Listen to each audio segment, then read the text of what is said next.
Hello, in this tutorial I am going to tell you how you will make a simple quiz game in Python.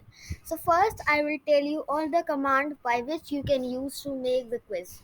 So first it will print hello, welcome to the trivia.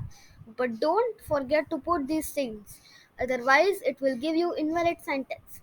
If answer equal to input, then it will ask you, are you ready to play? Yes or no. If you enter yes, then it will set your default score to 0. Okay.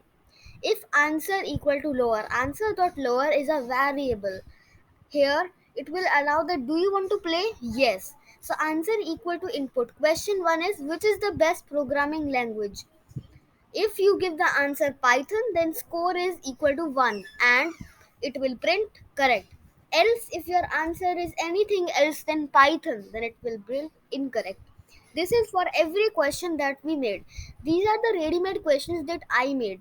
But you can also build your own ready-made questions.